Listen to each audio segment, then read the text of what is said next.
Man, it's a gorgeous day. And I feel so good. Started in September, let's call it August actually. August of 21. Boarded in December of 21. Selected in January of 22. And the warrant officer that's in that billet is the person you want to find. And then they're going to qualify you, and they're going to, well, why, what, who are you, and make sure that you're worthy of the submission of the packet and generating of the packet and compiling all the paperwork and wasting. It's a ton of time. It's probably, if you had to take an average, it's probably 3 to 4 months to turn one of these packets around for one person. You find your person, they're good, they're gonna help you out. You're gonna need a recruiter to work in conjunction with your warrant officer strength and retention billet person. The recruiter is gonna do things like MEPS. They're gonna schedule your ACFT and probably grade it. They're gonna schedule your SIFT test at MEPS. They're gonna help you get your flight physical. Warrant officer strength and retention person, they're the chief there, the CW2 or CW3 is gonna be giving you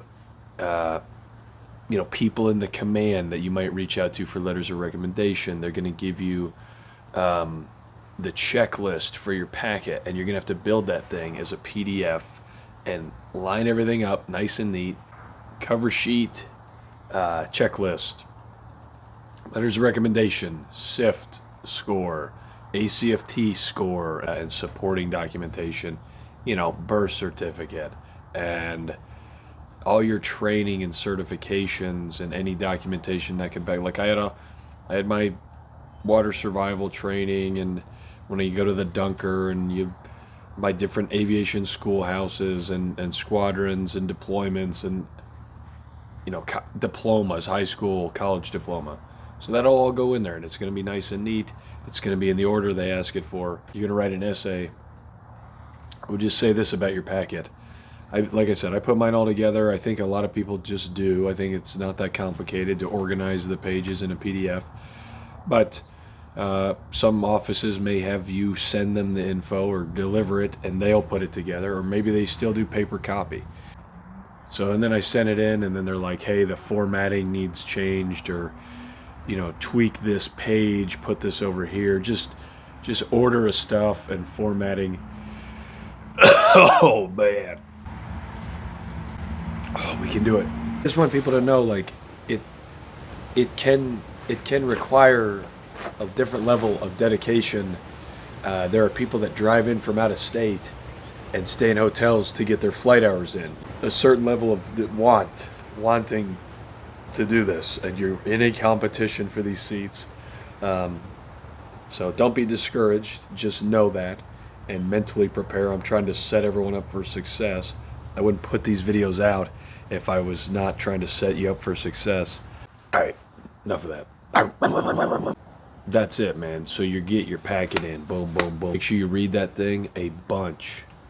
Go over it 20 times. Have other people proofread it, Make sure it's perfect. Give yourself the best chance possible. It's hard work. Do the work. Don't skip any corners. Just do it all the way. If it takes another proofread, and you've proofread it 40 times and you're sick of it, proofread it again. Make it perfect. Your packet, your essay, your resume, make them perfect. So you're gonna go on the board, and it's a job interview. So if you're a prior Marine and you get in there and you're locking it and snapping it and popping it and staring at people in the eyes, like answering questions like you want to kill somebody with your answer, that's not going to cut it. You should be super prepared. Okay, so I say this in my videos.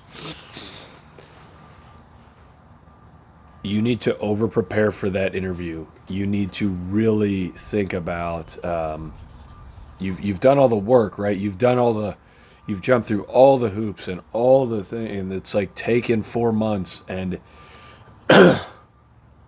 It's so much work and so much time. I get it.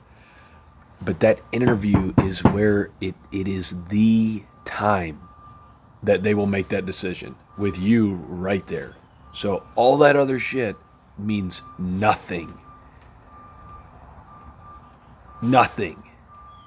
You have to sound good. You have to give off the vibe that you can sit in the cockpit with this person and be competent and thrive in a mission, whatever you're doing with this person, and they're going to like sitting next to you and not be annoyed by you or worried about you, or they can delegate to you, they can rely on you.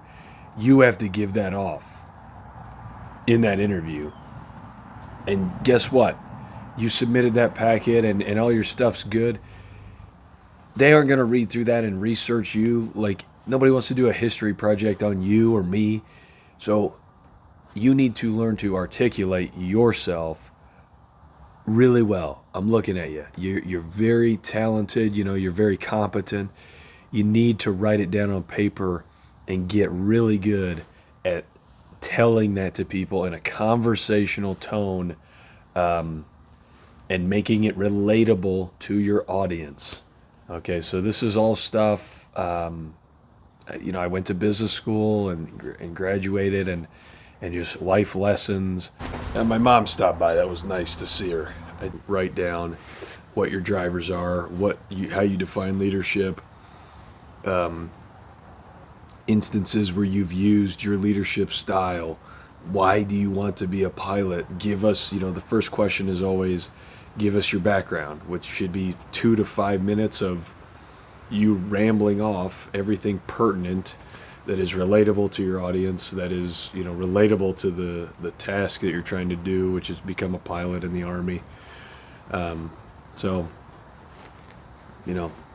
I'm telling you 50 times, over prepare for that and pay more attention to it than we usually do, because it's the most critical piece of it. And I think that people just think, I'll be able to do this.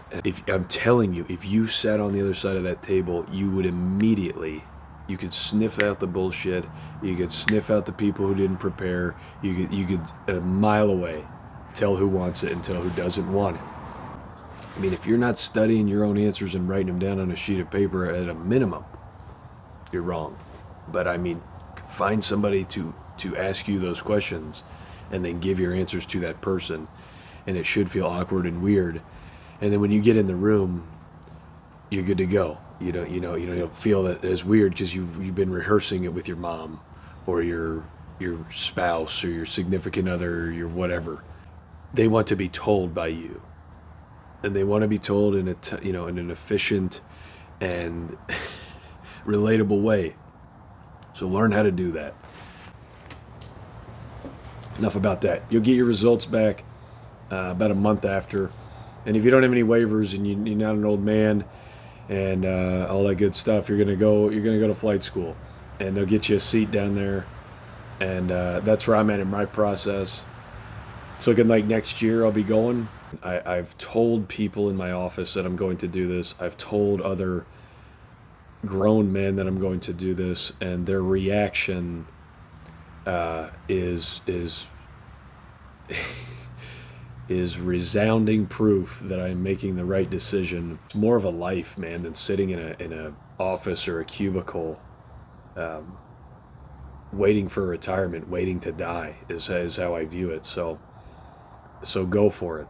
So just, if you're a youngster and you're thinking about going for it, I'm telling you that 40, 50, 60-year-old men, when I tell them this, are looking at me with a look in their eye that says, I wish I could do that. And that's the reason why it's competitive, and I'm making a video about,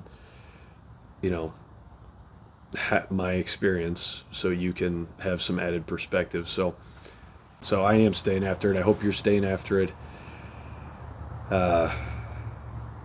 Like I've said, man, everybody who's started to go down this path has had doubts. I've had doubts.